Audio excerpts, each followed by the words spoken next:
갈라디아서 강의 19번째 시간입니다. 오늘 이 본문 네 절로 구성되어 있는 이 단락을 두 번에 걸쳐서 나눠서 이렇게 보도록 할 텐데요. 제목이 어떻게 되어 있죠? 영원한 하나님의 약속이라고 되어 있습니다. 첫 번째 시간 같이 함께 보도록 하겠습니다. 이제 갈라디아서에서 바울은요 1장과 2장을 통해서 자신으로부터 전해진 자신을 통하여서 하나님께서 전하여 주신 그 복음을 떠나는 것은 복음을 떠나는 것이라 완전히 선언을 하죠. 그래서 3장에서부터 이 내용을 경험, 성경을 통해서 변호를 합니다. 그래서 3장에 들어와서 3장 1절부터 14절 바로 이 오늘 본문 전단락까지 경험과 성경을 통해서 변호하는데, 여기에서 바울의 목적은 갈라디아 사람들이 하나님의 백성 아브라함의 가족에 속하기 위해서 할례 받을 필요가 없다고 주장하는 거예요. 그래서 갈라디아 사람들은 구원받기 위해 할례를 받고 율법을 지킬 필요가 없다는 것을 분명히 선언을 합니다. 그러면서 그들의 경험을 이야기하죠. 그들이 복음을 듣고 그 복음, 예수 그리스도께서 이 땅에 우리를 대신하여, 자신을 대신하여 이 땅에 나시고 사시고 고난당하시고 순종하시며 그리고 십자가에서 모든 죄, 곧 나의 죄를 가지시고 대속하심으로 죽으셨다는 것을 믿을 때, 그 복음을 듣고 그 복음의 내용들을 믿을 때 그들은 회심했어요. 회심이라고 하는 것은 우리가 잘 아는 것처럼 그 예수 그리스도의 십자가 앞에 자신의 어떠함이, 바로 저 예수님이 저렇게 십자가에서 고난당하시고 피 흘려 죽으셔야 된 저 모습이 바로 원래는 내 죄로 인해 내가 당했어야 할 형벌인데, 예수님이 나 때문에 저런 모습으로 죽임당하시는 것은, 완전히 의롭고 완전히 선하신 예수님께서 저렇게 죽임당하시는 것은 내가 그만큼 완전한 죄인, 완전히 파산된 실존이며 하나님 앞에 완전히 타락한 죄인이기에 그렇다라는 걸 폭로당해서 회개하지 않을 수 없는 상태가 되는 거죠. 그러한 은혜를 경험을 하는 겁니다. 복음 앞에, 십자가 앞에, 그리고 그 예수님 앞에, 십자가에서 죽으신 예수님 앞에 자신의 죄인됨을 회개하고, 바로 그 예수님이 나를 위해서 저렇게 대신 죽으셨기 때문에, 그리고 저 죽음은 영원하고도 단번에 하나님께 드린 제사가 되기에 더 이상 나는 하나님 앞에 내 죄로 인해서 율법을 가지고 씨름할 필요가 있다 없다? 없다라는 결론에 이르게 되는 겁니다. 그래서 그것을 믿는 거예요. 그래서 그렇게 회개하고 믿는 것, 그것을 합쳐서 회심이라고 하죠. 그래서 그들이 그 복음, 바울을 통해서 복음을 전해 듣고 회심했을 때 그들은 성령 하나님을 받았어요. 성령 하나님을 받았습니다. 그 성령 하나님에 대해서 혹 이제 인격적으로 성령 하나님을 만나본 경험이 없는 분들, 그런 분들은 혹 오해할 수도 있어요. 성령 하나님이 마치 우리가 어떤 그릇처럼, 일종의 우리가 그릇같이 성령께서 우리에게 부어지시는 것 같은 그런 이미지를 떠올릴 수 있는데요. 전혀 그런 게 아니에요. 성경 어딜 보더라도 전혀 그런 게 아닙니다. 성령 하나님은 우리가 항상 고백하는 것처럼 성부 하나님과 성자 예수님과 모든 면에서 동일하시고, 그죠? 그리고 완전한 하나님이세요. 그래서 저는 항상 성령님이라고 할 수 있지만, 그런 부분들을 강조하기 위해 성령 하나님이라고 설교 가운데, 여러분 가운데 이렇게 이야기를 합니다.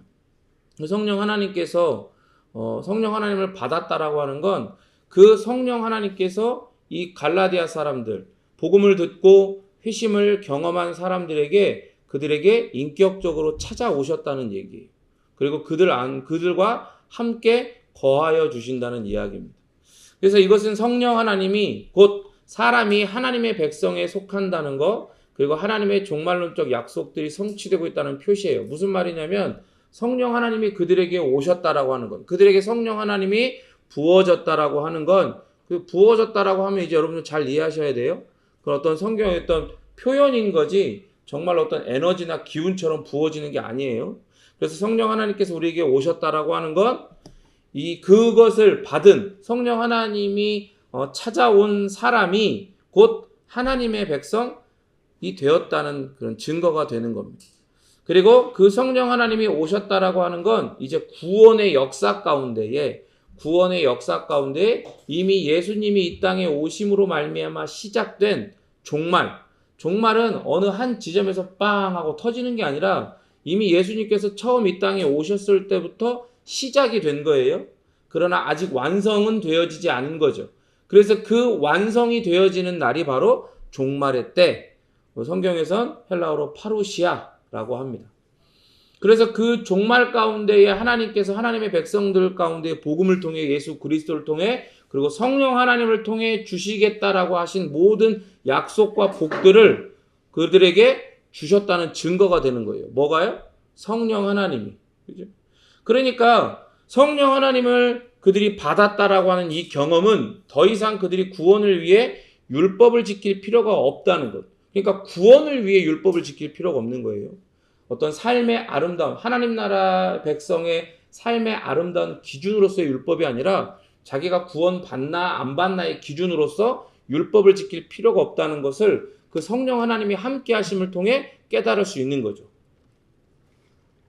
그런데 어때요? 유대주의자들이 그들에게 찾아와서 그런 게 아니다라고 가르치기 시작한 거예요. 그들이 미혹한 거예요. 여전히 율법이 필요하고 또 뭐가 필요하다? 할례가 필요하다. 그리고 정결법에서 나온 음식을 먹을 때, 왜냐면 이스라엘 백성들 가운데에 주어진 그 정결법 속에는 어떤 음식들에 대해서, 예를 들어 뭐 굽이 갈라져 있지 않은 음식들을 먹으면 안 돼. 그러니까 예를 들어서 이제 이스라엘 사람 유대인들은 지금도 뭘 안 먹어요? 낙지 이런 거 안 먹어요. 그냥 없잖아 이게. 그런 거 안 먹는 거야. 그러니까 그런 법들을 지켜야 된다. 할례도 지켜야 되고 그리고 정결법도 지켜야 되고 계속해서 해야 된다라고 강조를 하는 거예요. 그러니까 아브라함은 이제 그런 것들을 예로 들은 거죠. 그들이 경험한 것들. 너희들 가운데 성령이 오신 것은 곧 너희들에게 수많은 증거들이 주어진 것이기 때문에 더 이상 너희들이 구원 때문에 율법에 매일 필요가 없다. 그들의 말에 귀 기울일 필요가 없다는 선언을 한 거예요. 그리고 아브라함의 가족에 속하거나 아브라함에게 그 약속하셨던 복을 받기 위해서 요구되는 것은 그래서 율법이 아니라 아브라함과 같은 믿음을 갖는 것. 제가 항상 말씀드리죠. 믿음은 뭘 필요로 하는 거예요? 항상 뭐와 세트예요? 믿음은 대상과 세트예요. 믿음은 그냥 내가 믿는 감정이나 어떤 내 의지, 신념 이런 것과 상관이 없어요. 그런 게 아니란 말이죠. 세상적인 이해는 믿음은 내 신념, 내 의지랑 연결을 시키는데 성경에서 말하는 믿음은 그런 것과 연결이 안 돼요. 그런 것과 세트가 아니란 말이에요. 항상 뭐와 세트예요? 대상과 세트예요. 대상. 곧 믿음은 대상이 있어야지 그게 성경에서 말하는 믿음이에요. 그런데 정말 바른 믿음은, 성경이 말하는 바른 믿음은 그 대상이 누구셔야 한다라고 이야기하는 겁니까? 성부, 성자, 성령, 삼위일체 하나님이 그 대상이셔야 한다고 이야기를 하는 거예요. 그러니까 아브라함과 같은 믿음, 곧 성부, 성자, 성령, 삼위일체 하나님이 믿음의 대상인 그러한 믿음을 가진 것, 그 믿음을 가진 것은 곧 아브라함에게 약속하셨던 복을 받게 되어지는 것이라는 거예요. 그래서 아브라함처럼 믿는 자들은 그의 자녀이고 아브라함의 복을 받은 거예요. 그러니까 우리는 믿음으로 영적인 아브라함의 자녀가 된 거예요. 그러니까 여러분 잘 아는 것처럼 제사는 상속이 되잖아요. 그러니까 하나님께서 아브라함에게 주신 복은 두 가지가 있어요. 두 가지 성격일 때요. 첫 번째는 하나님의 그 영원한 속성이 그 복에 묻어 있어요. 그러니까 이 복은 어떤 복이 되는 거예요? 영원한 복이 되죠. 두 번째는 어때요? 그 복은 상속돼요. 그러니까 이 복은 사라지지 않고 아브라함을 지나서 아브라함의 자손들에게 다 계속해서 주어지죠. 그런데 아까 뭐라 그랬어요? 누가 진정한 아브라함의 자녀, 아브라함의 자손이라고 했습니까? 아브라함과 동일한 하나님을 믿는 믿음을 가진 자들이 곧 아브라함의 자녀, 아브라함의 자손이라고 했어요.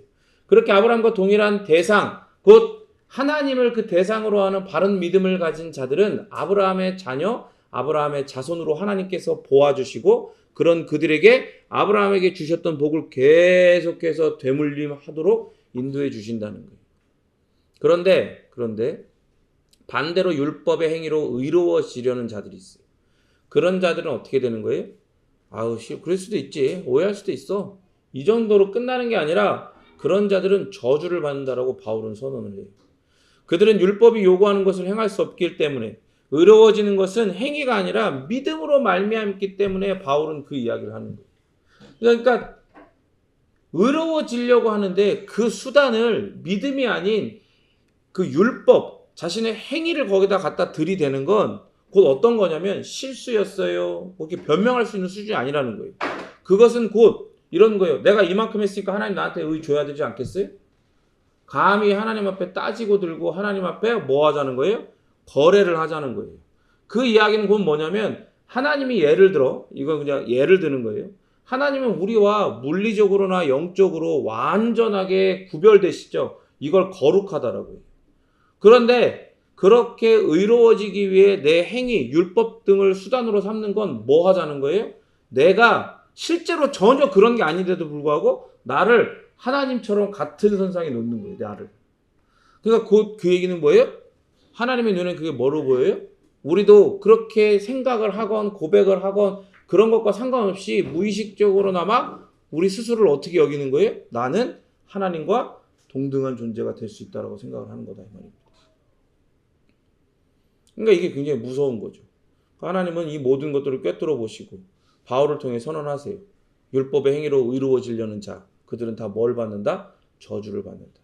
근데 우리가 잘 알아야 되는 것처럼 그 복에도 하나님의 영혼이 묻는 것처럼 이 저주에도 하나님의 영혼이 묻는 거예요. 그러니까 그 저주는 어떤 저주가 돼요? 영원한 저주, 영원한 사망. 그래서 그 지옥 가운데 던져지는 걸 이야기하는 겁니다. 그렇게 아브라함의 복, 즉 성령의 약속을 받는 유일한 길은 그리스도의 죽으심을 신뢰하는 거예요. 따라합니다. 그리스도의 죽으심을 신뢰하는 것. 여러분 정말로 그리스도의 죽으심을 신뢰하십니까? 그런 그리스도의 죽으심을 신뢰하는 믿음이 있는 자만이 하나님의 말씀을 들을 때 그 귀가 열릴 수 있어요. 그리고 그것을 신뢰하는 것, 그것을 믿는 것은 그것 역시 아까 이야기한 것처럼 우리의 의지, 우리의 신념이 아니에요. 그것은 하나님께서 그 대상이 되셔서 우리에게 베푸시는 은혜의 일종입니다. 그러한 은혜가 우리 모두에게 있기를 바랍니다. 그래서 그리스도께서 십자가에서 죽으심을 통해 그 신자들을, 믿는 자들을 율법의 저주에서 구속하셨어요. 구속이 뭐예요? 거기서 끄집어내가지고 이제 당신의 영향 안에 두는 거예요. 당신의 팔 안으로 이렇게 안으시는 거예요. 거기서 지키시는 거예요. 그래서 이제 바울은 오늘 본문부터 구원의 역사, 이제 이걸 좀 어려운 말로 구속사라고 하거든요. 그러니까 아까 얘기한 것처럼 구속이 뭐예요? 거기 어떤 자리에 있던 사람을 끄집어내서 이 영향 아래 두는 거잖아요. 그러니까 이제 하나님께서 우리를 구원하신 역사를 뭐라고 할 수 있냐면 죄와 사망과 흑암의 자리에서 어떻게 해요? 끄집어내가지고 하나님의 그 거룩한 다스림, 은혜 안에, 그 복 안에, 그 영향 안에 그 두신다. 그래서 이걸 구속이라고 하는 거예요. 그래서 구원의 역사는 곧 구속사라고 이야기할 수 있는 겁니다. 그래서 오늘 본문부터 바울은 이 구속사를 통해서 복음을 논증하면서 아브라함의 언약이 우선이고 모세의 언약은 임시적이라는 걸 구속사의 여러 측면에서 논증할 거예요. 15절 읽겠습니다. 시작.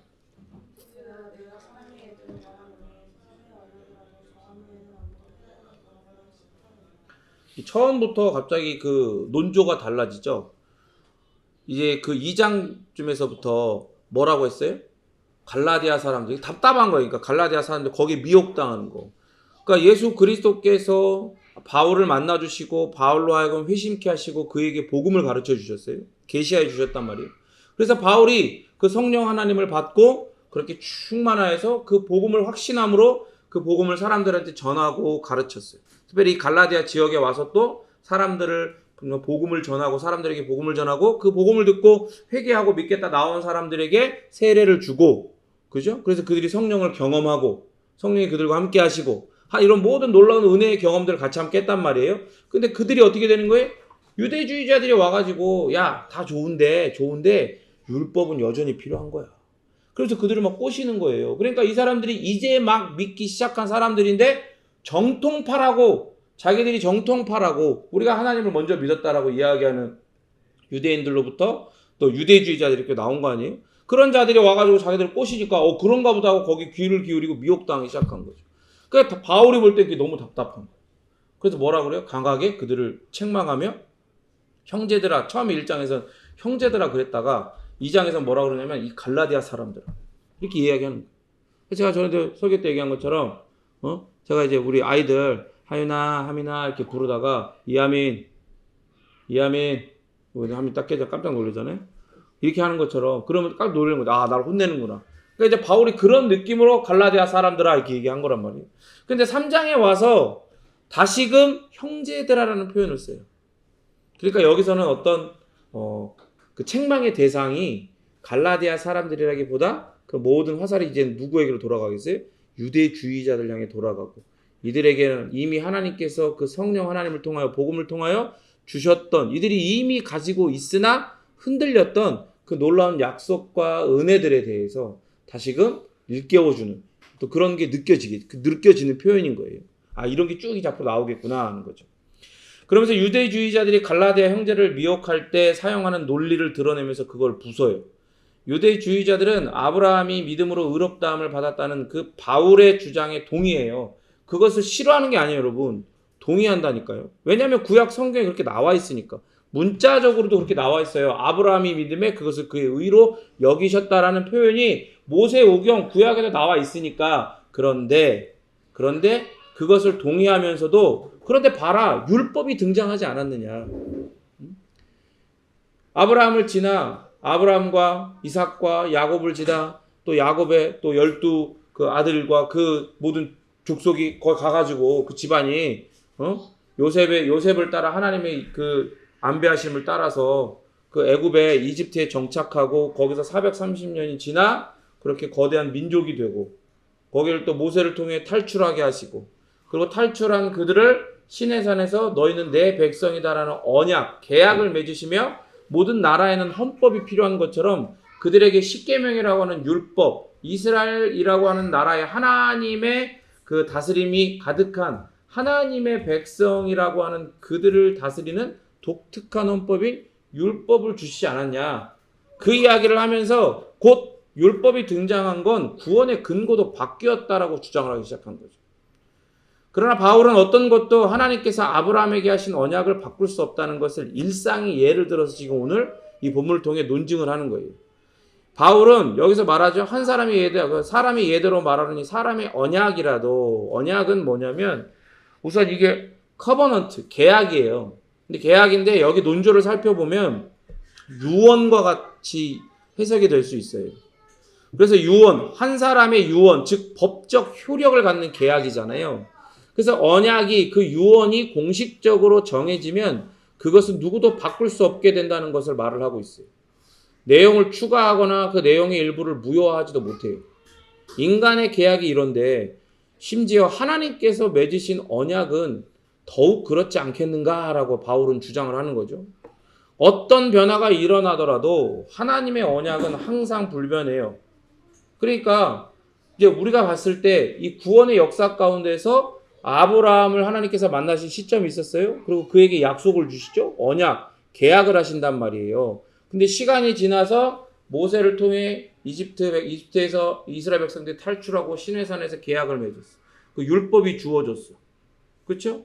그러나 그것은 그렇다고 해서 율법이 주어졌다고 해서 하나님께서 아브라함에게 그 먼저 하셨던 언약이 바뀌게 되느냐? 전혀 아니라는 얘기예요.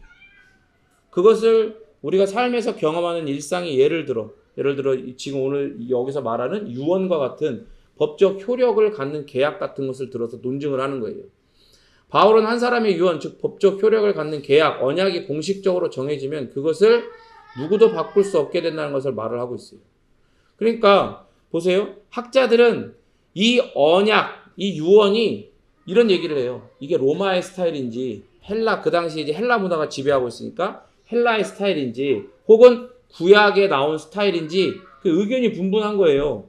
근데 로마 스타일, 로마법에는 생전에 상속에 대한 유언을 작성하잖아요. 그러면 본인은 그 내용을 수정하거나 취소할 수 있어요. 아직 죽기 전이라면. 그런데 헬라법에는, 헬라 스타일은 어떠냐? 이게 갈라디아인들에도 익숙한 거 아니에요.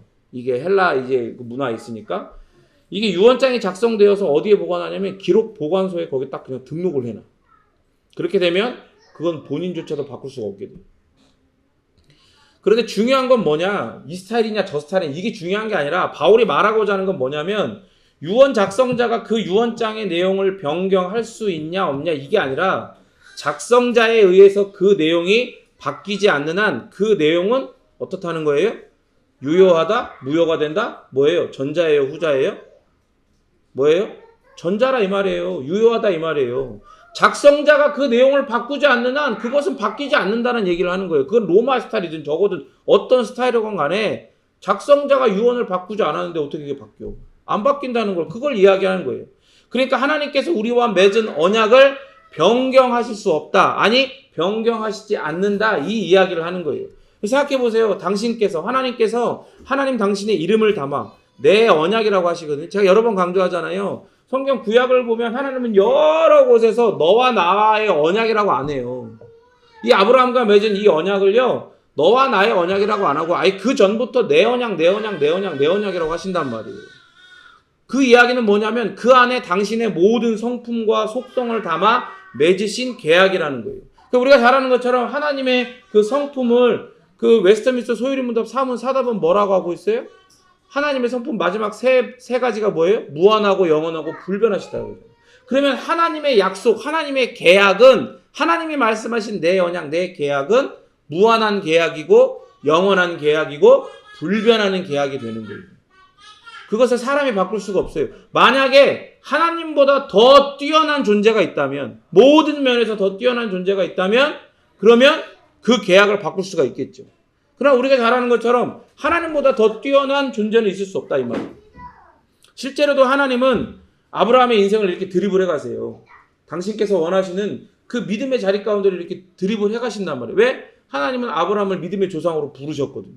그래서 그 모습, 그 부르심에 합당한 모습으로 그의 인생을 좌충우돌하는 그 인생을 이렇게 막 드리블 해가시는 거예요. 그러면서도 심지어 한 번도 그 언약을 바꾸시지 않았어요. 야, 내가 해보니까 너는 네 아내를 2번이나 네가 그 나라 왕한테 죽을 것 같으니까 자기 누이라고 속여가지고 여동생이라고 속여갖고 팔아먹으려고 한 거 봐. 너는 안 되겠다. 내가 언약 중에 이 계약을 바꿔야겠어. 이 계약을 처리해야겠어. 단 한 번도 이러시지 않았단 말이야. 그 하나님께서 바로 누구의 하나님이에요? 그 하나님이 바로 우리의 하나님, 우리의 아버지십니다.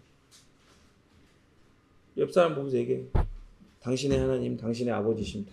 그러니까 하나님께서 아브라함과 맺으신 이 거룩한 언약은요, 모세가 율법을 받기 훨씬 이전에 이루어졌어요.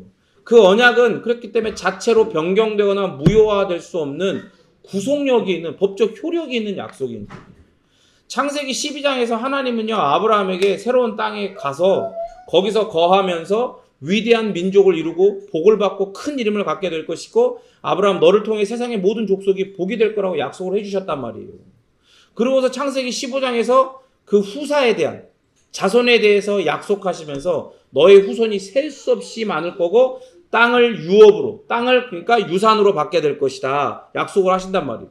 창세기 17장에서는 아브라함이 많은 민족의 조상이 되고 후손들 가운데 왕들이 나오고 그 언약이 영원하고 그 땅이 그의 후손에게 영원히 속하게 될 거라 약속을 하세요. 그리고 창세기 22장에 가서 후손이 하늘의 별처럼 바다의 모래알처럼 많아질 것이라 약속하시고 그를 통해 세상의 온 민족이 뭘 받게 될 것이다? 뭘 받게 될 것이다? 복을 받게 될 것이다 약속하십니다. 그리고 하나님께서는 어떻게 하세요? 이 언약을 뭐라고 하세요?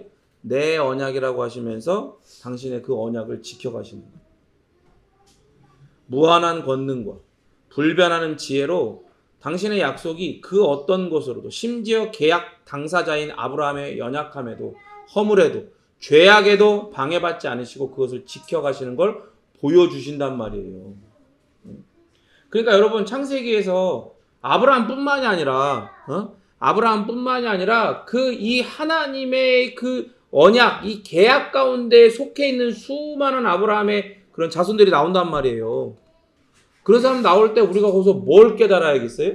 거기서 아브라함은 믿음의 조상이고 다윗은 성군이고 뭐 이런 거 깨달는 거예요? 아니에요. 성경에 나오는 사람들이요. 물론 거기서 교훈을 찾으려면 찾을 수 있지만 하나님의 시선에서 성경에 나오는 사람들 우리가 모범으로 삼을 만한 사람 한 명도 없어요. 한 명도 없다고. 다 연약하고 실수하고 넘어지고 죄짓고 심지어 야 이건 나 같았으면 저렇게까지 못했을 텐데 저런 죄를 짓는다고? 막 이럴 정도로 다 그런 사람들이에요. 그러나 하나님 어떻게 하세요? 아브라함의 그 약속을 하셨기 때문에 계약을 맺으셨기 때문에 그 계약, 그 언약을 그렇게 그들의 인생을 드리블해 가시면서 결국에 이뤄가고 마시는 걸 보여주죠. 그러니까 여러분의 인생을요, 시선을 여러분에게 두면 뭐밖에 없어요? 들쭉날쭉하죠. 어떨 때는 좀 뭔가 이런 거 같고 그러면 기분 좋지. 아, 내가 이 정도, 나 이 정도야. 막 이렇게 하다가 갑자기 어떨 때는 확 자괴감이 들고 현실 자각 타임이 딱 오면 어떻게 돼요? 아, 나는 아무것도 아니구나. 막 실망하게 되고 막 이렇게 파도 치는 거야. 그런데 시선을 누구에게 둬야 돼? 하나님께 둬야 되는 거예요. 시선을 하나님께. 왜? 그 계약의 대상이 바로 나니까. 왜? 나는 믿음으로 말미암아 아브라함의 자손이 된 거니까. 아브라함이 우리의 믿음의 조상이 된 거니까. 그러니까 하나님이 내 인생을 드리블해 가시는 거지 내가 내 인생을 드리블해 가는 게 아니란 말이에요. 그걸 깨달으셔야 돼요. 그걸 깨달을 때 어떤 마음을 가질 수 있어요? 어떤 생각들을 가질 수 있어요? 나의 인생을 보면서 나를 스스로를 높이거나 혹은 나를 기준 이하로 나를 낮게 보거나 이 두 가지를 안 하는 거예요. 그리스도 밖에 있었던 나는 십자가에서 완전히 죽어버렸고 이제 그리스도 안에서 그리스도와 함께 살아난 나는 이제 장차 하나님이 아브라함에게 약속하셨고 이제 그리스도를 통해서 너무나 확실하고 선명하게 드러내 보이신 장차 완성될 하나님의 나라를 예수 그리스도 재림하시는 그분과 함께 다스릴 놀라운 영광을 누리게 될 것이다. 뭐 그것뿐만 아니라 수많은 약속들 있잖아요. 수많은 복들 있잖아요. 그 복이 이미 다 나에게 주어졌다. 나는 뭐만 하면 된다? 믿음으로 따라합니다. 믿음으로 누리면 된다. 그걸 깨달아가는 거예요. 이렇게 안 치고, 이렇게 안 치고 시선이 누구에게 갈 때? 하나님에게 갈 때. 내 언약이 너와 나의 언약이 아닌 내 언약이라고 말씀하신 하나님에게 우리가 시선을 믿음으로 돌릴 때 우리는 그러한 은혜를 경험하게 된다 이 말입니다. 16절 읽겠습니다. 시작.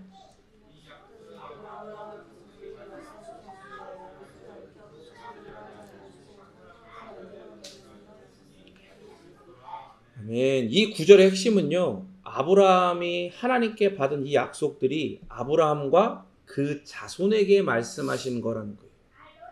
아브라함 한 사람이 아니라 아브라함과 그 자손에게 말씀하신 거라는 거예요. 이 약속들이. 그런데 보세요. 하나님께서 아브라함에게 하신 약속들이 그의 많은 자손들, 그의 모든 씨들을 대상으로 한 거라면 그 약속들은 이미 성취된 것처럼 보이죠. 그런 것처럼 보일 수 있잖아요. 여기서 말했던 그 많은 것들. 예를 봐보세요. 별같이 많게 된다고 하는데 실제로 이스라엘 백성이 애굽 땅에서 살면서 430년 동안 물론 어떤 시절부터는 노예 생활을 했지만 어떻게 됐어요? 200만 명이 넘는 것으로 추정되는 그 당시 200만 명이면 엄청난 거예요. 큰 문명 가운데 이런 나라들이 얼마 없을 때거든요. 대부분 뭐 시족 사회 그게 이제 이어지면서 이제 거대한 문명들이 이제 하나둘 생겨나기 시작한 그런 시대니까. 근데 거기서 200만 명이 넘는 거대한 나라가 됐단 말이에요. 그런 것만 보더라도 하나님께서 아브라함에게 약속하셨던 그 약속이 이루어진 거구나. 아브라함과 그 자손들에게 약속하신 약속이 이루어졌구나라고 생각할 수 있죠. 그런데 그렇기 때문에 율법이 이제 이런 거잖아요. 그렇게 하나님께서 이렇게 드리블해 가시면서 아브라함뿐만 아니라 아브라함의 자손들까지 이렇게 그들의 인생 그리고 이제는 거대한 규모가 된 나라가 된 규모를 그 정도의 규모가 된 아브라함의 자손들을 드리블해 가시면서 하나님께서 이제 사이즈가 커졌으니까 이 사이즈가 커진 이 아브라함의 자손들을 다룰 그리고 그들에게 그 구원을 약속할 새로운 장치가 필요하겠다. 그래서 율법이 하나님께서 자기 백성들을 다루시는 이 새로운 단계에 등장했다고 생각할 수도 있는 거예요. 그런데 보세요. 하나님의 말씀이 얼마나 신명막측한지 이 약속들은 아브라함과 뭐라고 돼 있어요? 그 자손들에게라고 하지 않고 아까 제가 뭐라고 그랬죠? 아브라함과 그 자손들에게 말씀하신 거라고 그랬잖아요. 그거 틀렸다 이 말이에요. 뭐예요? 아브라함과 어떻게 돼 있어요? 본문 보세요. 아브라함과 그 자손 얘기해봐요. 그 자손에게 주어졌다라고 말씀하세요. 그러니까 이게 무슨 말이냐면 이게 그런 식으로 아까 말했던 것처럼 그런 식으로 잘못 이해가 되면 유대주의자들이 주장하는 구원론의 근거가 되는 거예요. 위험한 거예요. 그거 봐봐라. 율법이 등장했고 하나님이 사이즈가 커졌으니까 아브라함의 자손들을 이런 식의 율법으로 구원하시고 율법으로 드리블해 가시는 거 아니냐. 이렇게 주장하는 유대인들의 그 유대주의자들의 말에 딱딱 맞아떨어지는 거지. 그런데 보세요. 하나님의 말씀이 얼마나 신묘하고 정말로 신기한지. 그러나 그 언약은 지금 누구에게 주어졌다고 했어요? 아브라함과 그 자손에게 주어졌다고 했어요. 그러니까 아브라함과 율법보다 훨씬 이후에 온 자손에게 주어진 거예요. 그러니까 율법은 중요한 기능을 하긴 해요.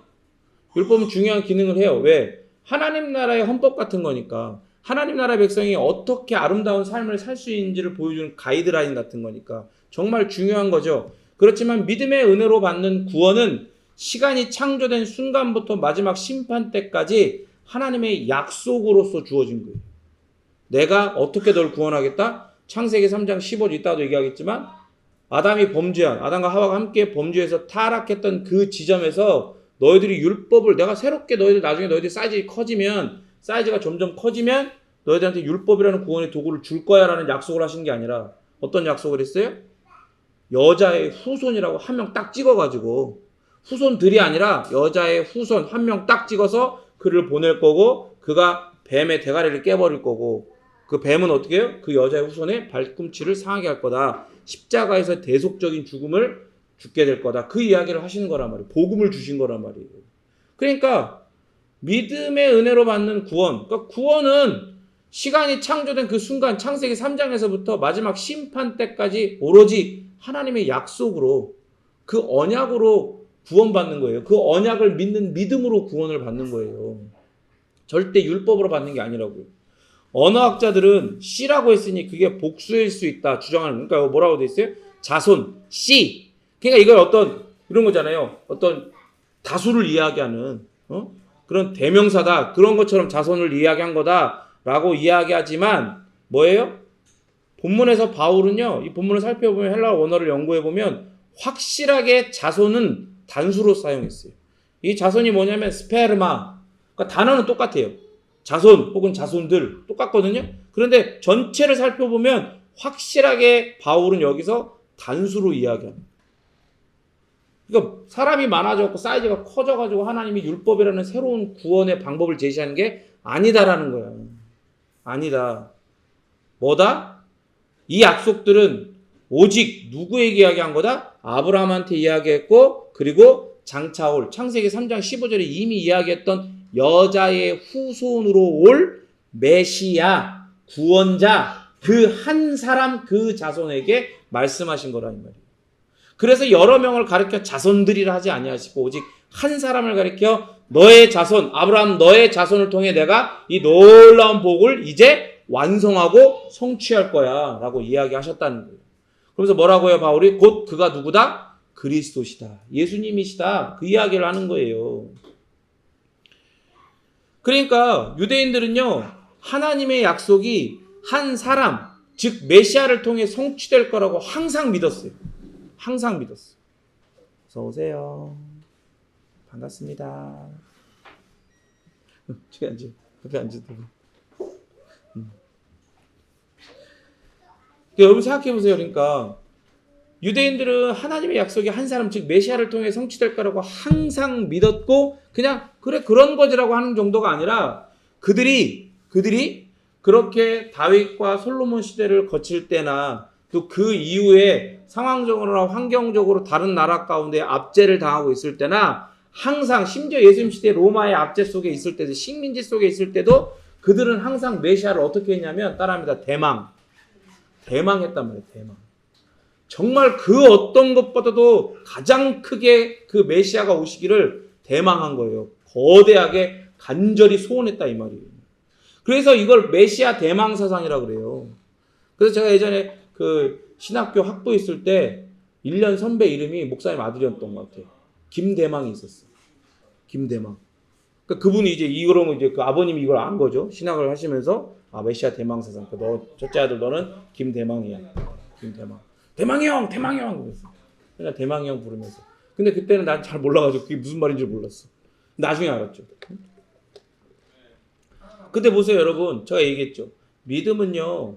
우리가 결정하는 게 아니라 그 대상에 의해서 결정된다고 그랬잖아요. 그런데 이 사람들 유대인들은 대상에 의해서 결정된 게 아니라 상황과 환경, 자신들의 욕망, 그리고 자기들이 빗들어버린 그 율법, 예언 이런 것들을 버무려가지고 마치 어디 비빔밥처럼 버무려가지고 그 예수님에 대한 그 메시아에 대한 그 믿음을 그들이 정의했어요. 그러니까 유대인들은 어떻게 해요? 예수님을 메시아로 인정 안 하는 거예요.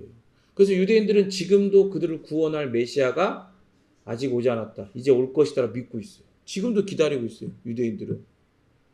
그러니까 이들은 메시아 대망사상이 아직 있는. 그러니까 메시아 대망사상은 문자적으로 보면 좋은 건데 이들이 이것들 싹 뚜껑을 열고 들어가 보면 이게 지저분하죠. 잘못된 거란 말이에요. 그러니까 어쨌든 아브라함 자신은요, 사라에게서 한 명의 아들밖에 낳지 못했어요. 그렇죠? 한 명의 아들 낳았단 말이에요. 그러나 하나님의 약속은 변함없이, 아까 얘기했잖아요. 하나님께서는 내 언약이라고 하시는 것들을 아브라함의 인생을 드리블해 가시면서, 그리고 아브라함의 자손들의 인생을 드리블해 가시면서 그것을 이루어내고야 마세요. 그래 봐봐요. 한 명 낳았어. 자녀를 한 명을 낳았어. 예를 들어 우리 집처럼 하윤이, 하민이, 하원이 하나니까 4명 낳고 하나님께서 바다의 모래알처럼 하늘의 별처럼 여기 해주시면 가능한 조금만 더 가능할 수도 있겠네 그렇게 생각할 수 있겠지만 한 명 낳았어. 그것도 100세에 겨우 낳았어. 그 100세에 한 명 난 그 자녀를 가지고 하나님이 그런 약속을 지금 계속해서 그 전에도 주셨지만 계속해서 상기시켜 주시는 거예요. 그걸 드리블해 가시는 거예요. 그래서 드리블해 가면서 아브라함은 시선이 어떻게 돼요? 자신에게서 이 상황, 환경, 한 명 있는 거 이런 게 아니라 시선이 어디로 가요? 하나님에게로 옮겨가요. 성경은 이걸 뭐라 그런다? 그걸 따라합니다. 믿음이라고 하는 거예요. 시선이 하나님에게 거기로 옮겨가는 거, 거기에 고정되는 거, 그걸 믿음이라고 하는 거예요. 나아가서 그 약속은 율법이 주어지기 전에 성취되지 않았고 율법을 통해서도 성취되지 않았어요. 그 약속이요. 그 약속은 오직 누구로 인해서 성취돼요? 나중에 예수 그리스도께서 아브라함의 스페르마, 그 자손으로, 오늘 본문에서 이야기하는 그 자손으로 예수님이 오셨을 때 성취돼요. 그래서 그리스도께서만이 하나님께서 말씀하신 내 언약의 메시아로서의 모든 것들을 다 성취하시고 하나님의 약속, 하나님과 그 하신 약속, 내 언약이 모든 시대에 불변하게 효력이 있다. 내가 반드시 그것을 이루어내고야 만다라는 걸 예수님을 통해 증명하시는 거예요. 역사 속에서요, 많은 사람들이 이 구속사를 전혀 깨닫지 못하고 있으니까, 이 큰 그림을 볼 수가 없으니까, 하나님의 시선으로 그 큰 그림을 볼 수 없으니까 자기들이 아브라함의 후손인 건 맞아. 육신적 후손이 맞거든요. 그러니까 그 역사 가운데서 그 유대인들 중에 하나님께서 아브라함에게 주신 언약들의 그 합법적인 계승자가 바로 나다 이러면서 막 역사의 전면에 막 등장해가지고 좀 몸부림을 쳤던 사람들이 있었어. 그렇지만 바울은 유일하고 참되며 합법적인 상속자는 오직 누구뿐이라고 지금 오늘 이 본문에서 선언하고 있는 거예요? 예수님뿐이라고. 예수님뿐이라고 오늘 이 본문 곧 그리스도라라고 얘기하면서 선언을 하고 있는 거예요. 역사 속에서 많은 이들이 그렇게 막 했잖아요. 그러나 오직 유일하고 참되며 합법적인 상속자는 예수님이라고 바울은 선언을 하는데, 바울만이 아니라 하나님께서, 바울이 그렇게 선언할 수 있었던 이유는 하나님께서 아브라함과 맺으신 그 언약을 이 구원의 역사 가운데서 이 역사가 쫙 흘러가고 하나님께서 아브라함의 자손들을 계속해서 드리블해 가는 과정 가운데 계속해서 때마다 시마다 이걸 확증해 주셔요.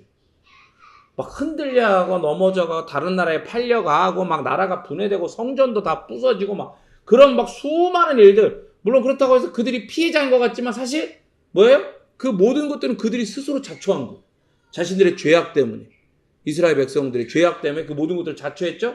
그러나 그 과정들 가운데서 하나님께서 긍휼히 여겨주시고 하나님의 드리블을 가시면서 내 언약은 절대 그 어떤 것으로 방해받지 않는다는 걸 그들에게 때마다 시마다 확증해 주셔요. 이 언약이. 너희는 이 언약에 속한 백성이다. 심지어 그들이 나라가 망하고 뿔뿔이 흩어지고 성전이 파괴되었을 때에도 다윗을 통해서도 확증하시고 선지자 예레미야를 통해서 확증하십니다. 사무엘하 7장 9절부터 16절까지 우리 교독하도록 하겠습니다. 거기 보이시죠? 내가 가는 모든 곳에서 내가 너와 함께 있어 네 모든 원수를 네 앞에서 멸하였은즉 땅에서 위대한 자들의 이름같이 네 이름을 위대하게 만들어 주리라. 전에 내가 사사에게 명령하여 내 백성 이스라엘을 다스리던 때와 같지 아니하게 하고 너를 모든 원수에게서 벗어나 편히 쉬게 하리라. 여호와가 또 내게 이르노니 여호와가 너를 위하여 집을 짓고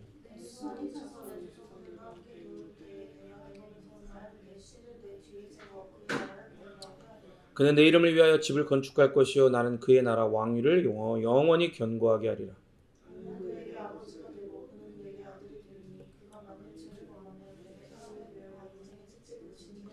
내가 내 앞에서 물러나게 한 사울에게서 내 은총을 빼앗은 것처럼 그에게서 빼앗지는 아니하리라. 네 집과 네 나라가 내 앞에서 영원히 보존되고 너의 왕위가 영원히 견고하리라 하셨다. 이 내용이 뭐냐면 다윗이요. 그 전부터 이야기해야 되나? 그 이스라엘 백성은 이제 하나님께서 그렇게 아브라함을 통해서 내가 너에게 명령할 땅 지시한 땅으로 가라 그랬고 이제 그걸 믿고 아브라함이 하나님을 믿고 그렇게 갔어요.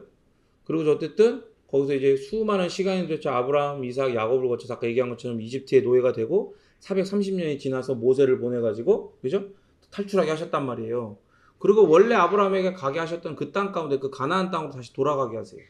그리고 거기서 이제 나라를 이제 세운단 말이에요. 거기를 점령하고 있던 그곳에 먼저 살고 있던 어때요?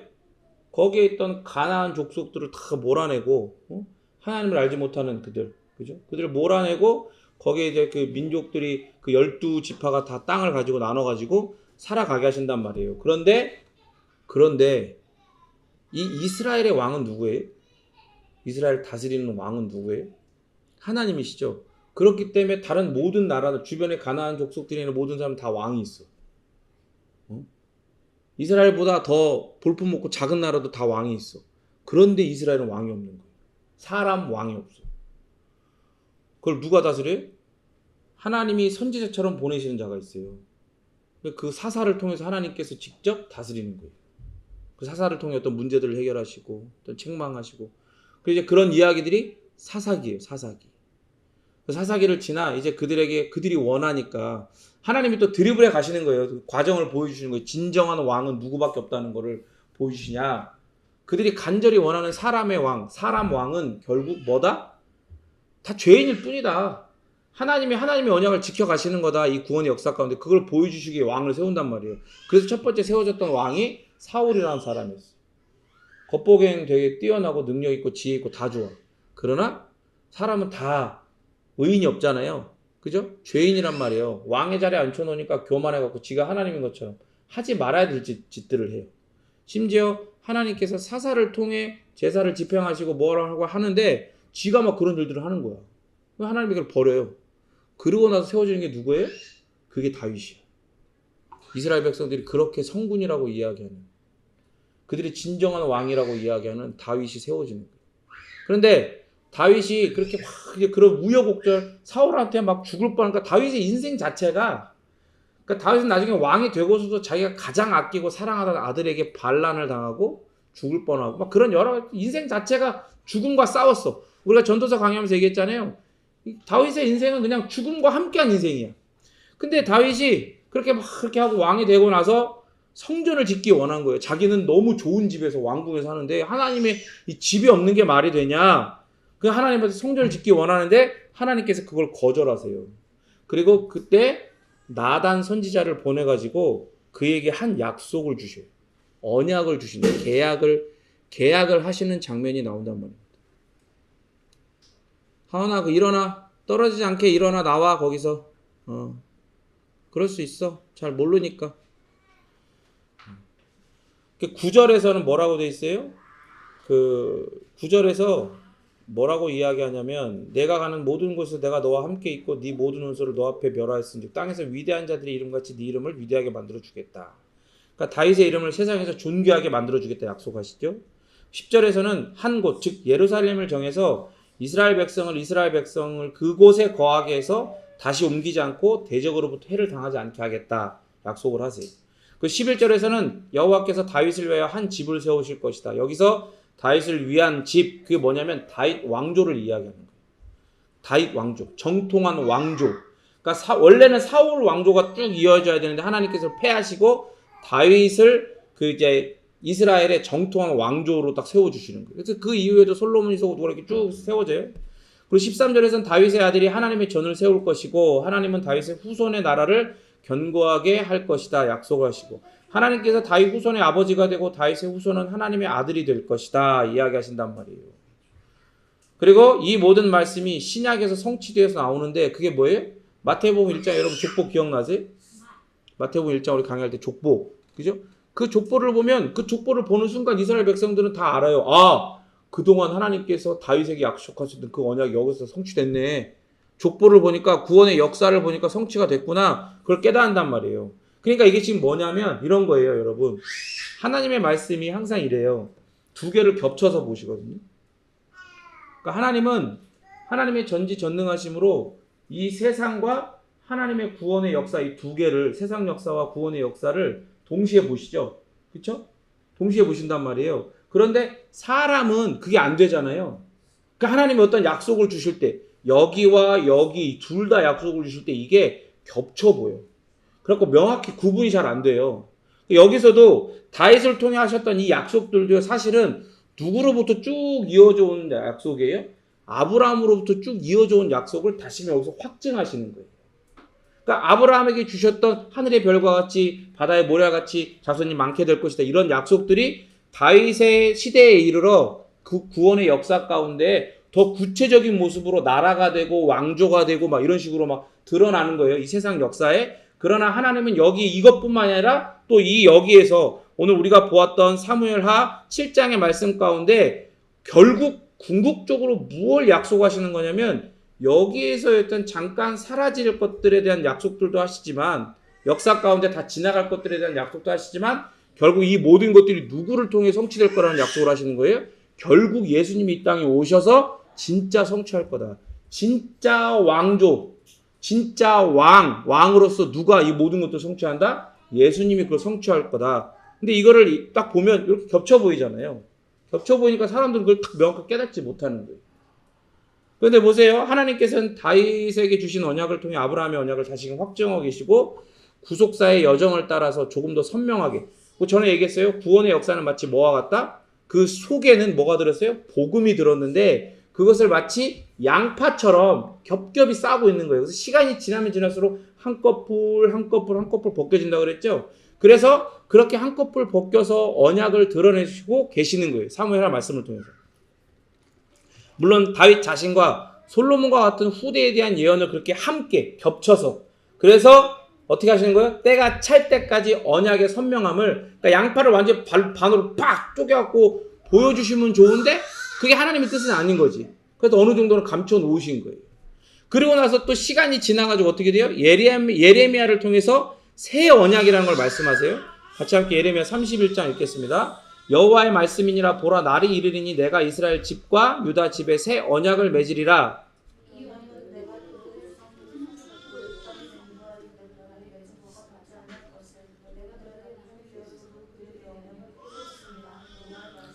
그러나 그날 후에 내가 이스라엘 집과 맺을 언약은 이러하니 곧 내가 나의 법을 그들의 속에 두며 그들의 마음에 기록하여 나는 그들의 하나님이 되고 그들은 내 백성이 될 것이라. 여호와의 말씀이니라.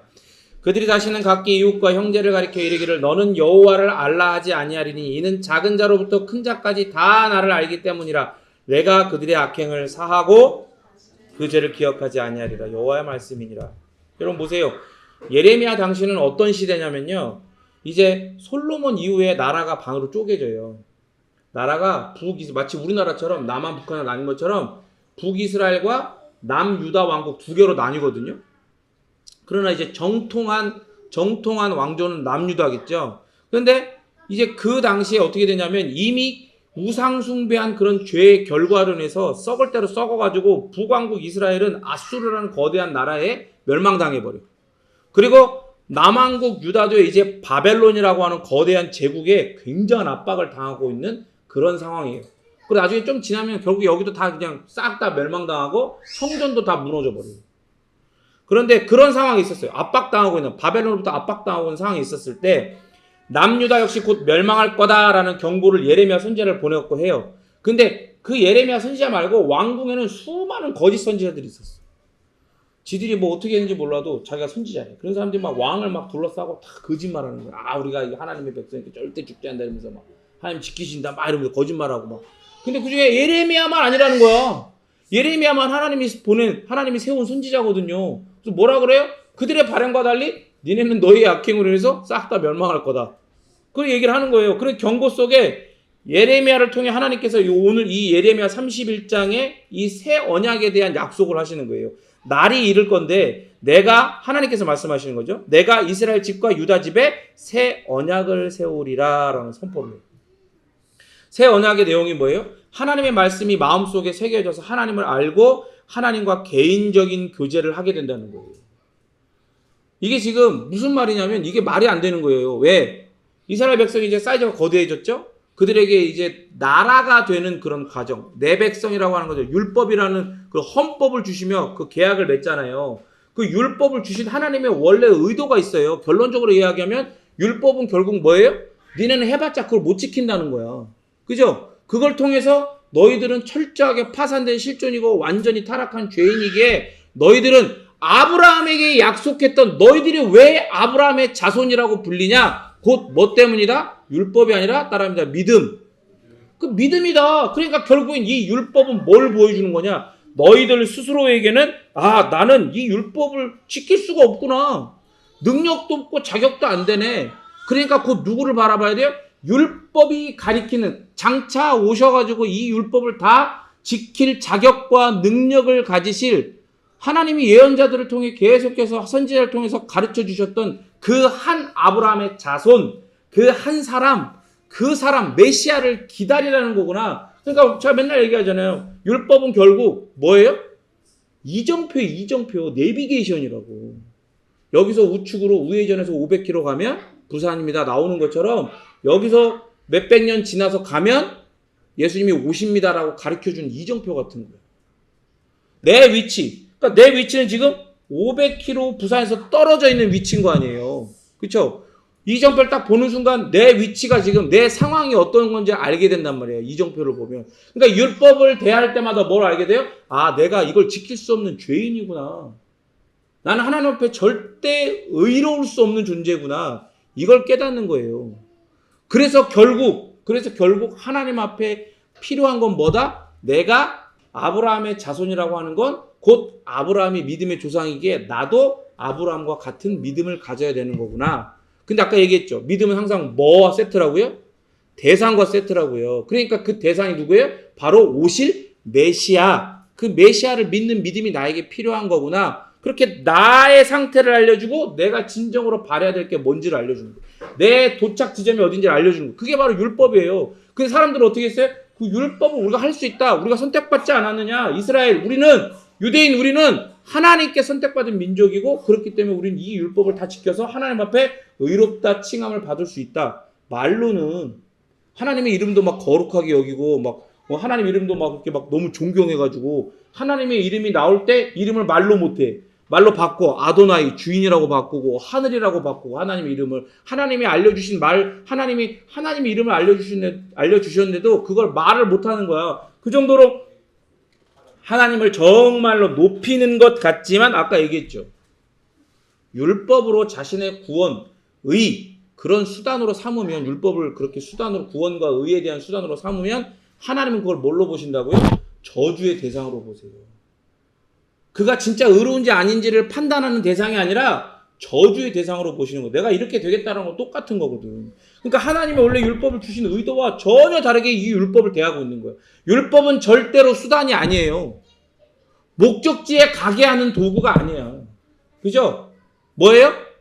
너희들이 지금 어디에 있고 어디로 가야 되는지를 알려주는 도구지.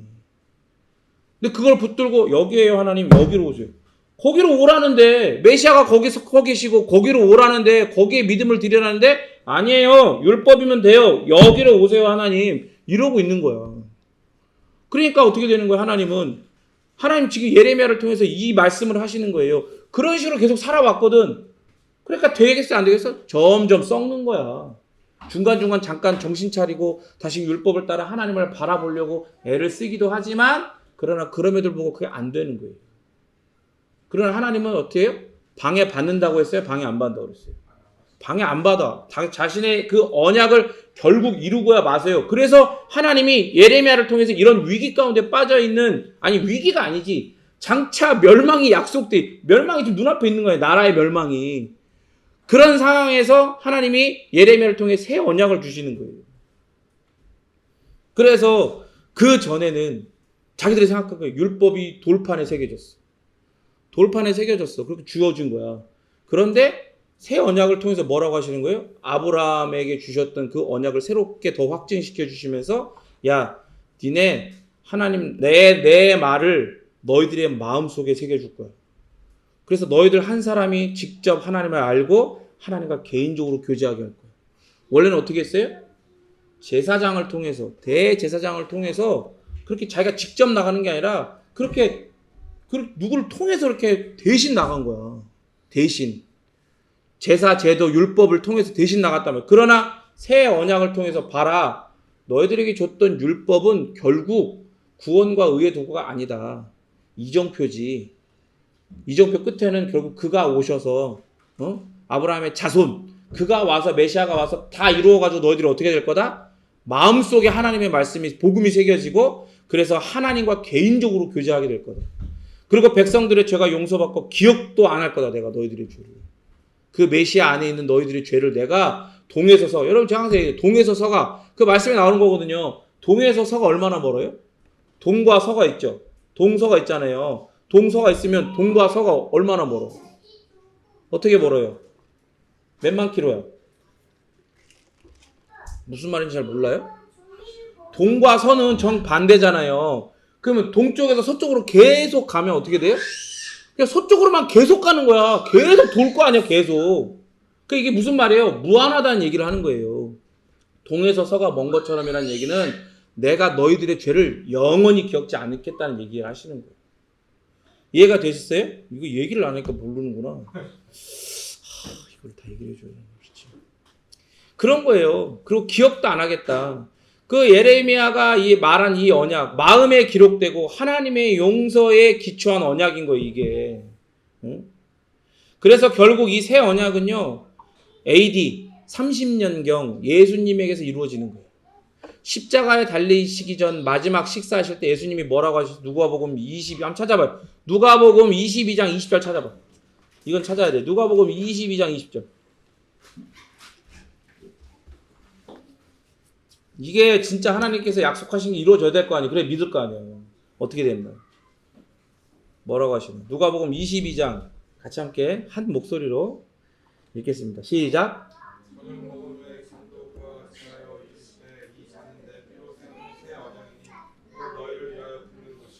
아멘. 여러분, 예수님께서 십자가에 달리기 전 제자들과 마지막 식사를 하시면서 성찬을 만드시죠? 성찬을 제정하신단 말이에요. 그러면서 하신 말씀이었어요. 그러니까 여러분 생각해 보세요. 성찬은 그러니까 어떤 거에서부터 여기까지 온 거예요? 성찬이 되기까지? 어디서부터 온 거예요? 아브라함에게 주셨던 약속이 그렇게 예수님을 통해서 이루어진 거예요. 그 계약의 내용이 계속해서 중간에 바뀌거나 뭐 이거 없어지거나 변경되고 취소되고 이런 게 아니라 하나님이 내 언약 하시면서 하나님의 그 무한하고 영원하고 불변한 속성을 담아 당신의 권능과 지혜와 그 모든 것을 가지고 그 약속들을 계속해서 가지고 가시는 거예요. 하나님의 그 아브라함의 자손들을 계속해서 드리블해 가시면서 그러면서 쭉 가시다가 누구를 통해 드디어 때가 차가지고 예수님이 이 땅에 딱 보내셔가지고 그 예수님을 통해 그 모든 언약을 다 이루신 거예요. 성취해버리신 거야. 그리고서 예수님이 그 자리에 딱 서가지고 이 자는 내 피로 세우는 뭐라고 되어 있어요? 새 언약이니라고 얘기하시는 거예요. 내 피로 세우는. 예수님께서 이제 딱 이것 이후에 바로 십자가에 달려 돌아가시잖아요. 그러니까 이게 완성이 되는 걸 이야기하시는 거예요. 이 언약을 바로 내가 완성했다. 하나님이신 예수님이 완성했다. 그걸 확증하시는 거예요, 지금. 여러분 이해가 되시죠? 그러니까 새 언약은 예수님을 통해 새롭게 시작한, 아니 새롭게 시작한 게 아니라 이미 아브라함을 통해서, 아니 창세기 3장 15절의 그 자리, 타락한 그 자리에서 주신 약속이고 하나님께서 친히 그의 백성들과 맺으신 언약이라는 거예요. 그걸 예수님이 지금 이루어 버리신 거예요. 할렐루야. 그러니까 우리는 더 이상 율법으로 우리가 구원받네 맞네 그렇게 생각할 게 아니라니까요. 여러분이 지금 이걸 잘 하셔야 돼요. 이걸 명확하게 알고 계셔야 돼요. 여러분 지금도 그 위조 지폐는 하루에도 수백 종류가 막 만들어진대. 위조 지폐는 그러면 여러분 위조 지폐를 감별하기 위해서는 위조 지폐를 연구한다고 그 위조 지폐 만들어진 걸 다 연구했고 따라갈 수가 있을까? 아니에요. 위조 지폐를 감별해내기 위해서는 뭐만 붙들고 있으면 돼요? 뭐만 붙들고 있으면 돼? 진짜 지폐만 연구하고 있으면 돼. 그 촉감, 그 질감, 그 형태 그것만 잘 붙들고 있으면 돼요. 제가 이 얘기를 왜 하냐면 여러분 보세요. 지금 뭐라고 그랬어요? 하나님께서 다 이루신다고 그랬잖아. 믿음으로 말미암아 율법이 아니고 믿음으로 말미암아 이룬다고 했잖아. 지금 세상 사람들 있잖아요. 세상에 있잖아요. 사람들이 이 유대주의자들 같은 거짓 선지자, 거짓 교사들이 세상에 얼마나 많이 있는지 몰라. 야, 니네 말 다 맞아. 맞아. 믿음으로 구원받는 거 맞는데 근데 이것도 필요하고 저것도 필요하다? 근데 여러분 요런 식으로 예를 들어 요런 식으로 대충 파악이 되게끔 이야기하는 사람들도 있지만 진짜 교묘하게 우리와 똑같은 단어와 개념을 사용하면서 결국 결론은 다르게 가져가는 율법주의로 끌고 가고 믿음이 아닌 율법과 행위로 그 모든 것들을 끌고 가서 우리로 하여금 복음을 떠나게 하려고 시도하는 자들이 얼마나 교묘하게 숨어있는지 몰라요. 오늘 아침에도 어떤 사람 영상을 봤어. 그 사람은 심지어 제가 대학원에 있을 때 편입해갖고 들어온 사람이거든요. 근데 그때도 좀 느낌이 좀 이상했어. 근데 지금 보니까 유튜브에 활동을 꽤 오래 하더라고요. 그래 나중에 무슨 이렇게 이름 얘기 안 할게요. 하는데 그 사람이 1만이 넘어 구독자가. 그래서 예배에 대해서 이야기하는 거야. 예배에 대해서. 그래서 교묘하게 우리가 쓰는 단어를 쓰면서 공적 예배도 중요하지만 결국 공적 예배도 뭐를 위한 거다? 우리 삶의 예배를 위한 거다. 이런 식으로 사람들의 공감을 끌어내요. 근데 여러분 결국 그게 말하고자 하는 게 뭐겠어요? 그게 보이는 거야. 진폐만 만지면 그게 보인다니까요. 그게 말이 그럴듯해. 사람들이 거기다 와 저와랑 똑같은 생각을 하시네요. 요즘에 이렇게 다 제대로 된 목사가 없는데 제대로 된 설교가 없는데 정말 귀한 말씀 이러면서 막 댓글을 달아. 근데 결국 그걸 통해 말하고자 하는 게 뭐예요? 하나님이 공적 예배를 두신 이유가 있을까? 우리 삶의 예배로 하나님께서 주신 이유가 있을까? 공적 예배가 필요 없고 진짜 삶의 예배를 위한 게 공적 예배라면 왜 두 개를 분리하셔? 그럴 필요가 없지. 그러면서 결국 뭐로 얘기하는 거예요? 삶이라는 예배라는 그런 단어를 딱 포장지에 씌워가지고 그 안에 뭘 두는 거예요? 우리의 삶, 우리의 예배. 그러면서 그 안에 알맹이 뭐예요? 결국 율법이고 행인 거예요. 그걸 이야기하고 싶은 거야. 여러분 그런 거에 속으면 안 돼요. 그러려면 어떻게 해야 돼요? 그러려면 복음에 딱 진짜 복음을 붙들고 있어요. 바울이 이야기하는 이 복음을 붙들고 있어야 되는 거예요. 그러니까 이런 거예요. 이제 이 새 언약의 성취자이신 예수님을 믿는 자마다 죄사함 받고 죄악이 기억되지 않고 구원을 받는다. 거기에 자기를 못 박아놔야지. 거기에. 우리가 쓰는 말, 개념 이런 거 갖고 와가지고 또 자기가 무슨 신학자다 뭐다 하면서 목사다 하면서 갖고 와가지고 여러분 막 미혹하려고 해도 거기에 넘어가면 돼요? 안 돼요? 안 된다니까요. 옛 언약이 이스라엘 백성들이 시내 산에서 하나님과 맺은 언약을 말한다면 새 언약은 예수 그리스도의 십자가 죽음과 부활로 인해 성취된 언약을 말해요. 옛 언약이 이스라엘 백성들의 죄와 불순종으로 인해 깨져버리니까 하나님은 다시 그들과 새 언약을 세우시겠다고 약속하시죠. 근데 보세요. 이게 자칫 잘못하면 개념이 잘못 잡혀 있으면 하나님이 이스라엘 백성들을 놓고 율법이라는 구원의 새로운 도구를 주신 다음에 그들이 할 수 있나 없나 실험해 본 것처럼 보일 수 있잖아요. 그럼 그게 안 된 거야. 실험이 실패한 거야. 그러니까 내가 그래 다 했어. 안 되는구나. 새 언약 줄게. 이런 것처럼 생각될 수도 있단 말이에요. 복음에 사로잡혀 있지 않으면. 진짜 복음을 붙들고 있지 않으면. 근데 그런 게 아니라는 거야. 표현상 그렇다는 거지. 그러니까 니네 한번 해봐라. 줬는데 해보니까 돼? 안 돼? 안 되는 거예요. 그걸 통해 뭘 확증하시는 거예요? 아브라함의 언약으로부터 너희들이 믿음으로 말미암아 구원받는다는 걸 다시금 확증하시는 거예요. 그 실패의 과정을 통해서도 확증시켜 주시는 거예요. 그래서 뭐만 바라보도록? 믿음을 가지고 오실 메시아만 바라보도록. 그러니까 하나님은 결국 그렇게 하시고야 말았어요. 그렇죠? 반드시 그렇게 이뤄내시고야 말았잖아요. 흔들림 없이 방해받지 않고. 그래서 하나님이 약속하신 새 언약은 옛 언약과 같지 않을 거라고 예레미야 31장 32절에서 그렇게 말씀하신 거예요. 이 언약은 내가 그들의 조상들의 손을 잡고 애굽 땅에서 인도하여 내던 날에 맺은 것과 같지 아니할 것은 내가 그들의 남편이 되었어도 그들이 내 언약을 깨뜨렸습니다. 여호와의 말씀이니라. 이게 뭐냐면 내가 너를 다 구원해주고 구원의 새로운 도구인 율법을 줬는데 니네가 못하고 그걸 깨뜨렸어, 이런 얘기가 아니라 봐봐라, 니네 안 된다.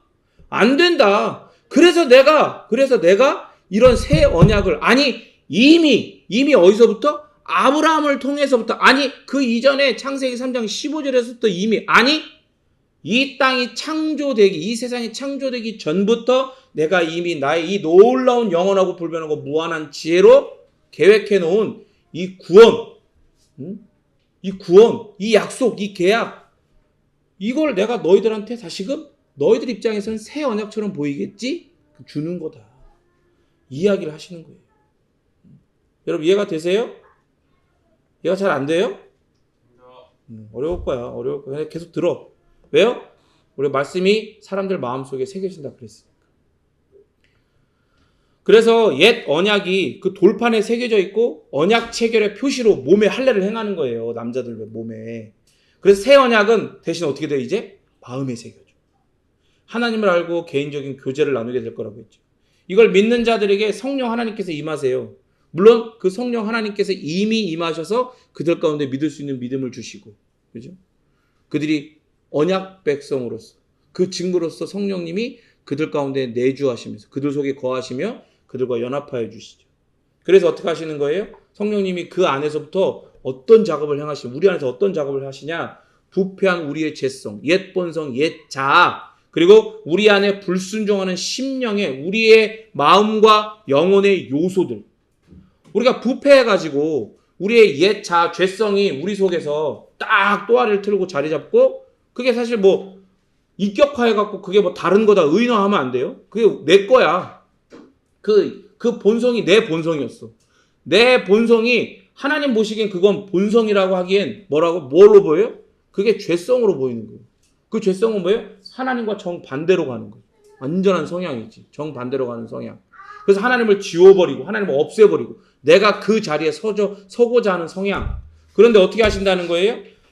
우리가 어떻게 돼요? 그 새 언약의 백성이 되면, 믿음으로 새 언약의 백성이 되면 성령 하나님이 우리 가운데 오셔가지고 우리의 그 부패한 죄성을 이제 다루시는 거예요. 그게 그 영향력이 현저하게 하나님의 은혜 아래에 놓이게 돼요. 마치 이제 무슨 뭐 애니메이션이나 무슨 영화 같은 거 보면 봉인되는 것처럼. 그래서 막 움직이지만 그거 나올 수 없어.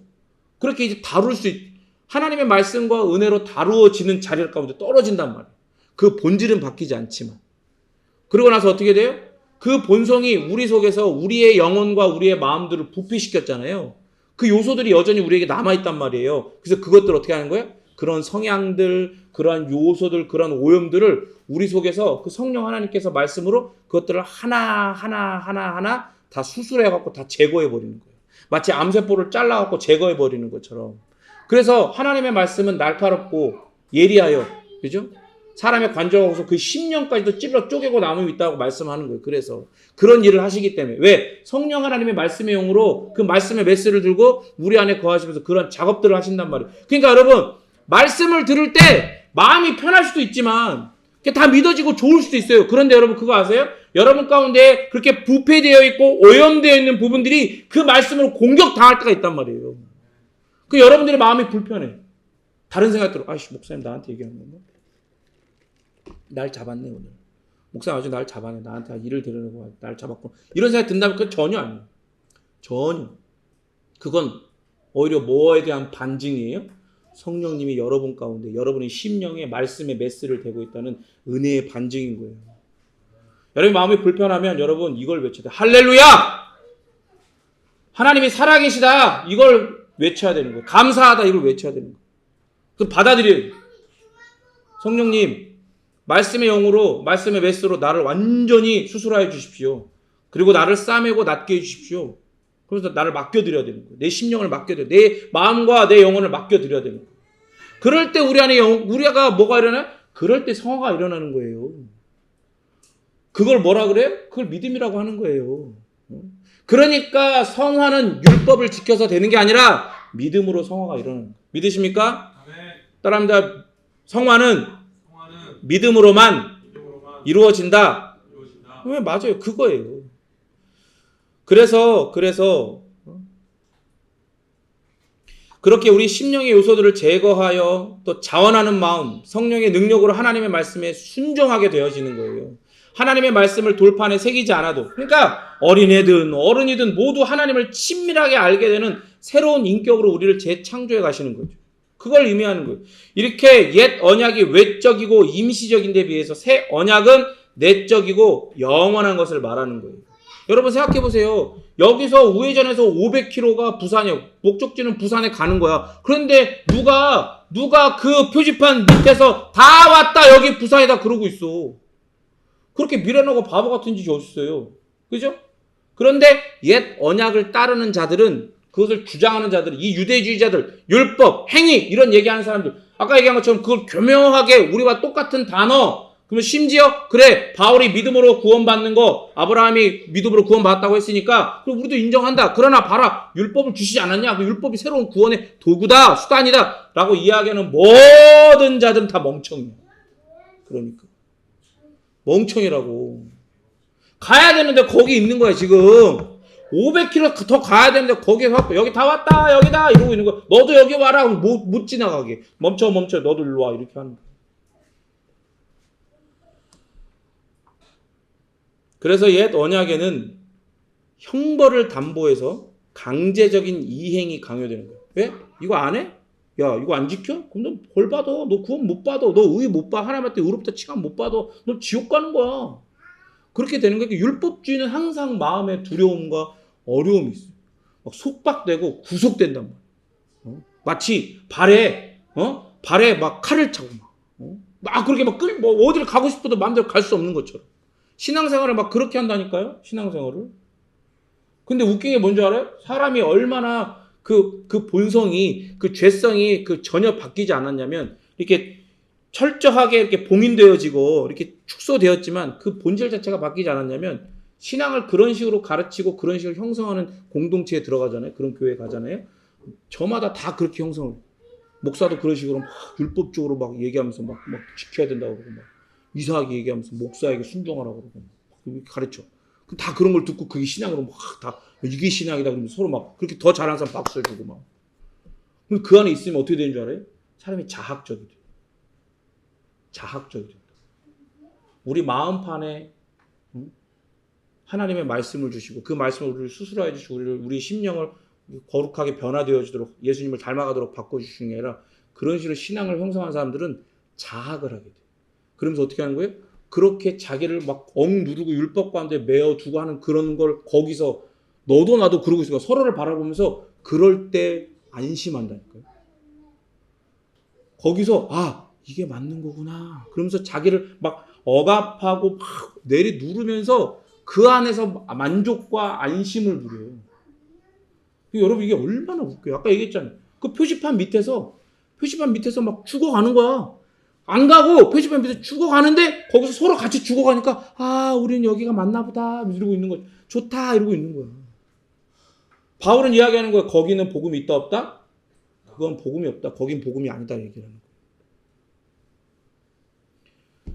그렇게 옛 언약은 형벌을 담보로 강제적으로 그것을 순종하도록 강요하지만 새 언약은 어떻게 해요? 우리 심령 자체를 변화시켜요. 그래서 우리가 자원하는 마음으로 순종할 수 있게 만든단 말이에요. 여기가 이미 거기가 도착지인 걸 알고 그 도착지에 서 계시는 예수님을 믿음으로 만났기 때문에 그 예수님의 영이신 성령 하나님, 말씀의 영으로 우리 가운데 역사하시고 내주하시는 성령 하나님의 도우심을 받아 우리가 그렇게 마음의 변화, 우리 영혼의 변화를 경험하고 계속해서 우리 안에서부터 어떻게 되는 거예요? 옛 언약은 어떻게 해요? 안 하면 벌 받는 거야. 막 이렇게 되는 거야. 그러나 우리는 어떻게 해요? 우리 안에서부터 그렇게 하고 싶은 마음들이 생기는 거예요. 말씀대로 순종하고 싶고, 말씀대로 헌신하고 싶고, 말씀대로 예배하고 싶고, 말씀대로 복음을 전하고 싶고, 말씀대로 복음을 따라 살고 싶은 마음. 그런 마음들이 막 자원하는 마음들이 생기게 되는 거죠. 그래서 뭐라고 합니까? 새 언약은 백성들의 죄가 용서되어지는 것뿐만이 아니라 기억되지도 않을 것이라고 이야기하는 거예요. 인생의 근본적인 문제는 결국 죄의 문제예요. 여러분 뭐라 해도요. 여러분 따지고 들어가고 파고 들어가면 결국 그 안에 예를 들어 우리 몸에 뭐가 염증이 생기고 가렵고 뭐하고 해도요. 결국 막 다 분석해보고 째보면 결국 그 원인이 있어. 그 속에. 그래서 인생의 근본적인 문제는 죄의 문제예요. 죄의 권세로부터 해방되는 게 바로 그 문제가 해결되는 거예요. 그래서 이 예수 그리스도의 십자가 죽음을 통해 인생의 죄의 문제를 완전히 영원히 무한히 해결해 주실 것을 약속하신 게 새 언약이란 말이에요.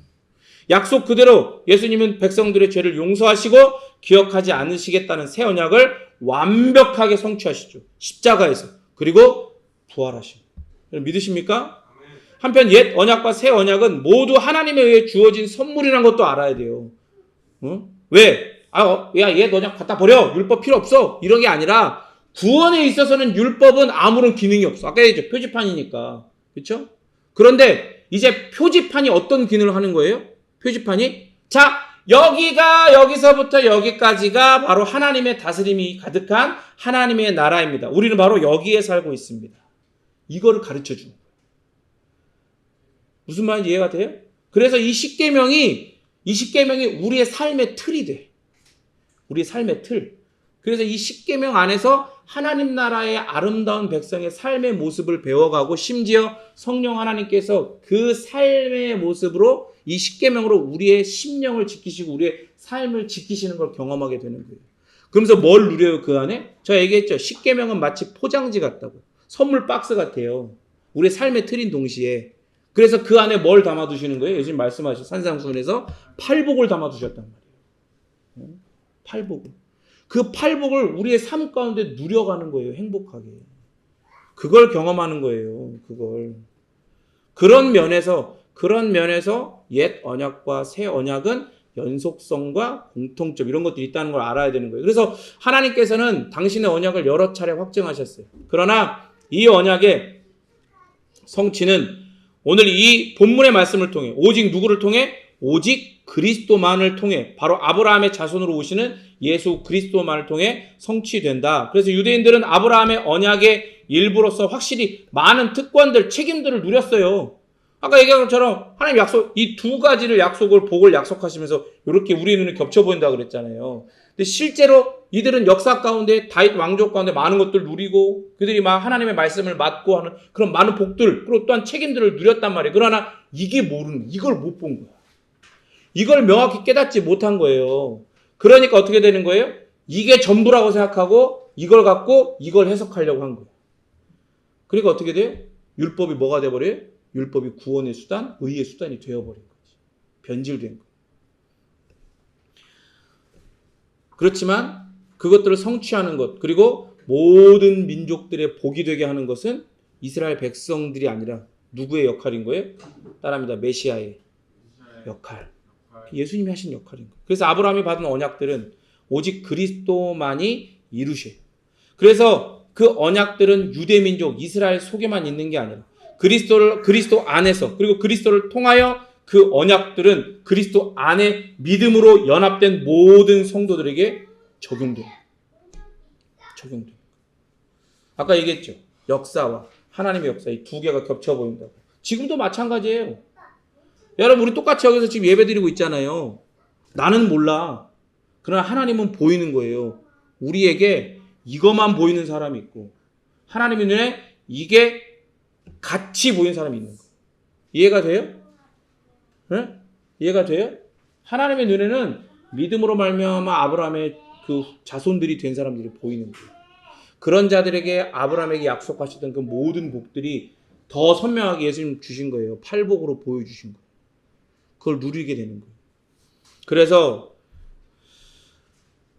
오직 예수 그리스도만이 우리가 하나님께 바라고 기대하며 갈망하고 대망하는 모든 복에 대한 유일하고 영원한 소망이심을 그렇게 고백할 수 있는 신앙으로 고백할 수 있는 베이직교회 모든 성도들 되기를 진심으로 바랍니다.